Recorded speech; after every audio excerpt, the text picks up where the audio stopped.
ধরে কান্দে হুজুর। আমি বললাম হাজী সাহেব আজকে কেন কান্দেন?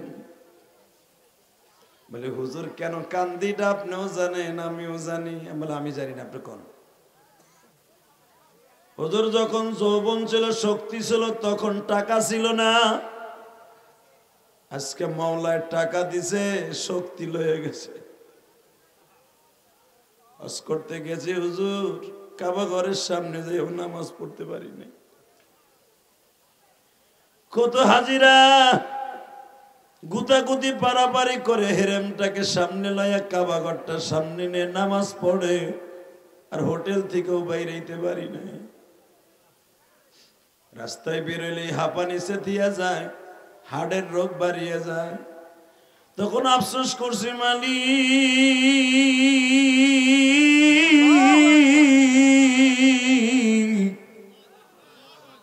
হজ করার সুযোগ দিলা যৌবন কালে কেন দিলে না? এই জন্য আমি দোয়া করি যুবক ভাই, তোমাকে আল্লাহ যৌবন কালে হজ করার তৌফিক দেবে ইনশাআল্লাহ। বলেন আল্লাহু আকবার জোরে বলেন তো দেখি। যে যুবকগুলো প্যান্ডেলের ভিতরে বসে নবীর আশেকে রাসূল হিসাবে কাঁদবে, এই যুবকগুলো 100% যৌবনকালে হজ করতে পারবে। আমি দেখছি আমার জীবনে, বহুত দেখছি আমার জীবনে। টাকা পয়সা থাকলে হজ করা যায় না বাবা, টাকা পয়সা থাকলে হজ করা যায় না। হজের জন্য কপালের দরকার। কত হাজী সাহেব আছে টাকার মালিক ছিল না, হঠাৎ করে পোলাটা বিদেশ গেছে, রব্বে কারিম পোলারে এমন পরিমাণ ইনকাম করাই দিয়েছে 2 বছরের ভিতরে, বাপ মায়ের হজে লয়ে গেছে। হয় না এরকম ভাবে? আবার দেখা গেছে 1000 কোটি টাকার মালিক, হারামির কপালে হজ হয় নাই। নবী আমার বলে যার পরে হজ ফরজ, যদি হজ না করে সে আমার উম্মত না, আমি ওর নবী না। ওই ইহুদি নাসারা ওই মরুক, আমি এটা চাই।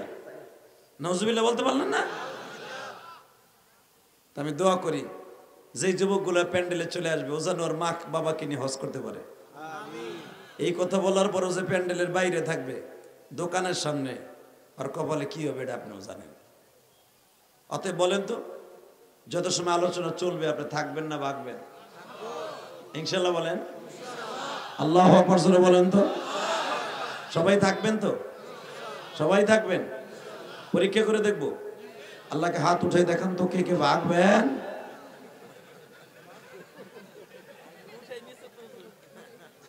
ও যাক, ভুল হয়েছে, আমারই ভুল হয়েছে। তো আর একজন হাত খাড়া করেই থইছে, ওর নামাবে না।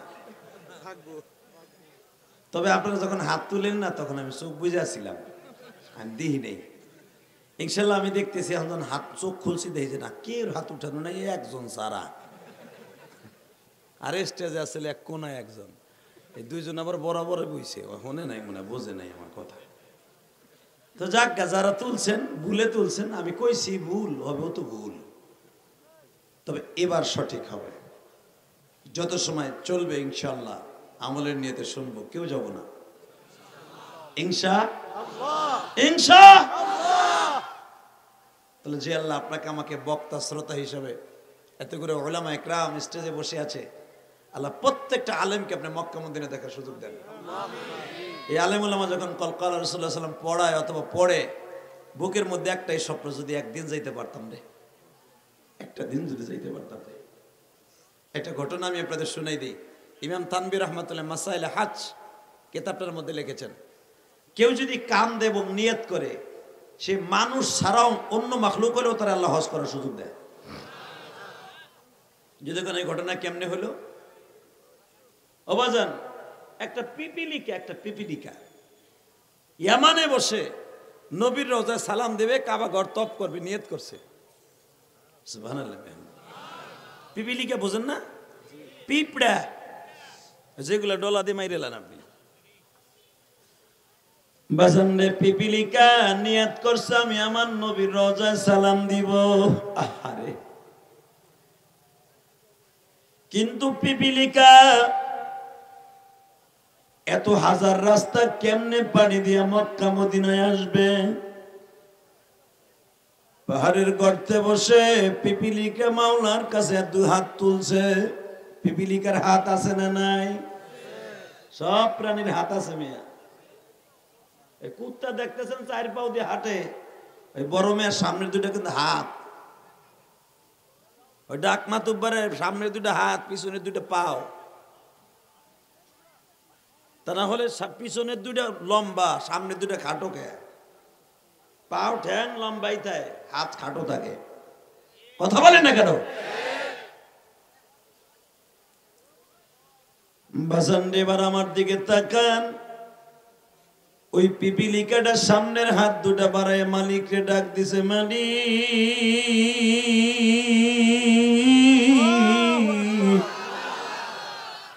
কেমনে যাব আমি সোনার মদিনা, যেই দেশেতে আমার নবী,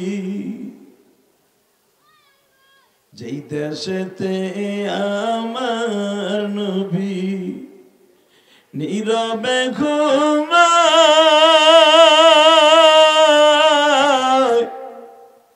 ওই দেশেতে তুমি মালিক একবার নিয়ে যাও। বাবা পিপিলিকে কান্দে, পিপিলিকার কান্না আমার মাওলার কলিজা ভেদ করে ফেলছে। আল্লাহ কোন জাতি ধর্ম কোন মাখলুকের আবেগ দেখে, আমার আল্লাহ কারণ চেহারা দেখে না। ইন্নাল্লাহ লা ইয়ানজুরু ইলা সুওয়ারিকুম ওয়ালাকিন ইয়ানজুরু কুলুবিকুম, বুখারী হাদিস। হাই শেখ হাসিনার চেহারা দেখে শেখ হাসিনার মাফ করবে না, খালদা ভর চেহারা দেখে আমার মাওলা মাফ করবে না। আবার আমার বোর চেহারা খারাপ দিয়ে আমার বোরে জাতা দিয়ে থইবে আল্লাহ তাও না। ঠিক,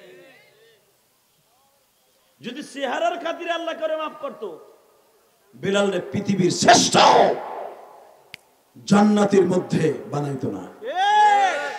নবী জান্নাতে যাবে বোরাকে, নবীর বোরাকে সামনে থাকবে বেলাল। সুবহানাল্লাহ। বোর কলেজে কই সেদিন বুড়া বুড়া এখান তখন নে দাও না সে নাও না, আবার বললো গে লাগলে তো 3 দিনে ছোড়ো না। এই যে বুড়িরে খালি বুড়া বাজে ঘুষায় আর ঘুষায়, বুড়ি কয় তোর পাও ধরে বুড়া নাতি বুদার ভিতরে আর মারিস না, এরপরও ঘুষায় কেন দেয় বিড়িরে। এখানে নাইলে একবারে হেতানে মুরগির মতো সুবহানাল্লাহ করে নে দাও না সে নাও না। হালাকে জান্নাতের বাগানে বসে যে যত জোরে সুবহানাল্লাহ কইবেন, আমি আমার গোপালগঞ্জের খেতেতে বানাইলো হিনাই মিয়া, আইসি মানিকগঞ্জ, বাড়ি আমার গোপালগঞ্জ, এখন বাড়ি কেরানীগঞ্জ, গঞ্জে গঞ্জে মিল আছে, কার কত জোর আছে আজকে দেখো যাইব। আল্লাহু আকবার জোরে বলতে হবে। 2 টাকার নোট টুকি, 2 টাকার প্রতিটা। নূপুর শর্মার মতো একটা বেশর্মা আমার নবীর চরিত্র নিয়ে কথা কয়, কথা বলেন না কেন? কয় নবী মুহাম্মাদের কাছে প্রিয় ছিল মদ আর নারী। আপনি আওয়ামী লীগ করেন আর বিএনপি করেন আমার দেখার বিষয় না, আমার সাথে আওয়ামী লীগ এখানে একজনও নেই, কারণ বিয়ে করছে ওই পরিবারে, বাড়ি আমার গোপালগঞ্জ, আমার সাথে বড় আওয়ামী লীগ কেডারে শান্তু চাচা। শুধু একটা কথার আওয়াজ দিবেন, আওয়ামী লীগ করেন আর বিএনপি করেন, জামাত ইসলাম করেন, জাতীয় পার্টি করেন, হুজুরগো 32 দল যেটা মনে হচ্ছে সেটা করেন, আমি দলের বিরুদ্ধে কথা বলতে আসি নাই, আমি শুধু একটা আওয়াজ শুনতে আসছি, যেই মানুষটা সারাটা জীবন উম্মতে উম্মতে করে কাঁদছে, এখনো কান্দে, এখনো কাঁদে। দুনিয়ার সব নবী আসমানে রেস্ট হইতেছে মরার পরে, আমার নবী রেস্ট নাই, ইচ্ছা করে নবী দুনিয়ায় রইছে, আসমানে যায় নাই। আমার সেই নবীর চরিত্র নিয়ে কথা বললে দল যেটা মনে চায় সেটা করবো, আর জায়গায় বাইরে রুলা বানাই হেলাবো। রাজি আছো না নাই? কে কে রাজি আছো? যুবক মানিকগঞ্জের যুবক দেখায় দে আমার আল্লাহকে। নারে তাকবীর,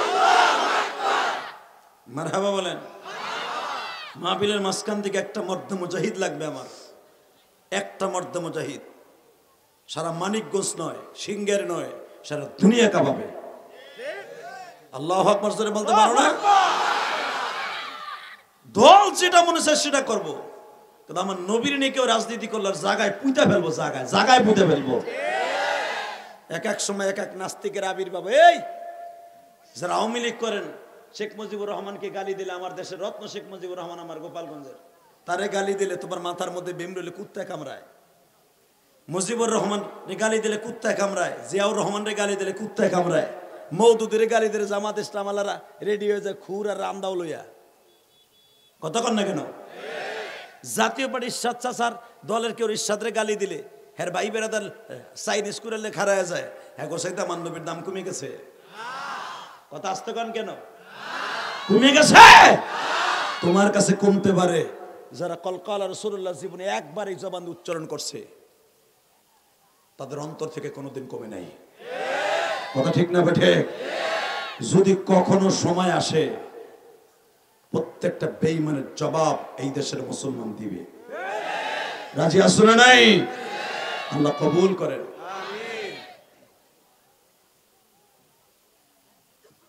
পিপিলিকে কান্দাছে, কান্দন আল্লাহর কাছে কবুল হয়ে গেছে। হঠাৎ করে ওই পাহাড়ে একটা কবুতর আদার খাইতে গেছে। আমার মালিক বলে, কবুতর রে, তুই আমার এক আশেকে নবীর একটা মাখলুক, আশেকে নবী, যা ওর পাওটা শক্ত করে ধরে বয়। বাজানরে পায়ের মধ্যে থেকে বাইতে বাইতে ডানার মধ্যে যে পড়ছে। কবুতরও কিন্তু আশেকে রাসূল আমার আল্লাহ ওর ডাকও কবুল করছে। দুই আশেককে আমার আল্লাহ কবুল করি ওই কবুতর ওইখানে পাঠাইছে। ও বাজান, কবুতরকে আমার আল্লাহ শক্তি বাড়ায় দিলেন। কবুতর উঠতাছে উঠতাছে উঠতাছে, উঠতে উঠতে রাহাবার বানায় দিলেন একটা ফেরেশতা। কাবা ঘরের সামনে যায় বাবা, কবুতর এই ঠোঁট দুইটা কাবার দরজার সামনে দিয়া কাবার ছাদের পরে দাঁড়াইয়া মালিককে নাকে মালিক,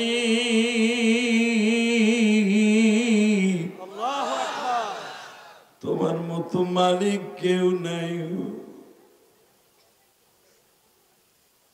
আমার মতো একটা না খান্দা ছোট্ট প্রাণী, তুমি আমার ডাক শুনলে মানি।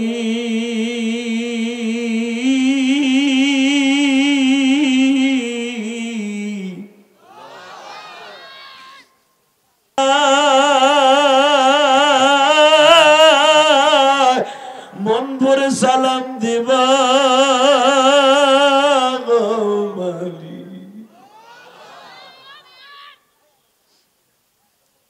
বেজানরে। দুরুদন যখন কান্দে নবীর রওজায় বসে সালাম দেয়। ইমাম তানবী রাহমাতুল্লাহ তার কিতাবের মধ্যে লেখেন, এই ঘটনা দুনিয়ার মানুষ কেমনে জানলো? বাজানরে ওলিদের চক্ষু কিন্তু খোলা, তাদের কাশফ হয়। কথা কন না কেন? ওই জামানায় যে ইমাম সাহেব ছিলেন খাঁটি আল্লাহর ওলি, কবুতরটা বাজানরে নবীর রওজা সোজা বসছে, কবুতরের চোখ দিয়ে ঝর্ণার মতো পানি ঝরতেছে। ইমাম সাহেবকে তার আগের রাতে স্বপ্নে দেখাইতেছে এমন থেকে একটা কবুতর আর একটা পিপিলিকা আসবে, নবীর রওজায় সালাম দেওয়ার জন্য অমুক নাম্বার গেটে দাঁড়ায় দাঁড়ায় সালাম দিবে। তুমি খুতবার ভিতরে পিপিলিকার কথা বর্ণনা করবা। সুলাইমান নবীর জবান দিয়া যেমনি আমি আল্লাহ বলাইছিলাম, সুলাইমান রে বিমানটা নামা, বিমান নামা, নামা সুলাইমান। পিপিলিকের লাগে কথা ক, মারহাবা কর, আর জোরে বলে, এ সুলাইমান গর্তের মধ্যে বৈশা পিপিলিকে কথা কয়, তুই শোনস না, আমি মওলাই শুনি। তোরা ওরে দেখতে, তোমারে দেখতে চায় সুলাইমান, ওর সাথে কথা কও। কোরআনে আছে না নাই? উলামা একরাম কথা কন না কেন? যেই সুলাইমানের সাথে পিপিলিকার কথা হয়, বলে সুলাইমান রিহা গুদুবুহা শাহরুন রাহুহা শাহ আতাফাক্কাদাত তাইরা মালি আলি আরাল উদহুদ। সুলাইমান আলাইহিস সালাম হুদহুদ পাখিকে বলছিল, দেখ তো কোন জায়গায় পিপিলিকা কথা কয়। খবর ল, হুদহুদ পাখির চেহারার মধ্যে এমন যন্ত্র আছিল, ও সমুদ্র পর্যন্ত মাটির নিচে দেখতে পাইতো। অমুক জায়গার পিপিলিকা আপনার সাথে কথা কইব, জোরে কান আল্লাহু আকবার। এমনের একটা চড়াকা জায়গায় বসে সুলাইমান এত বড় দৈর্ঘ্যপ্রস্থ বিমান নামাই দিলেন, পিপিলিকার লাগে কথা কোনে লেগে।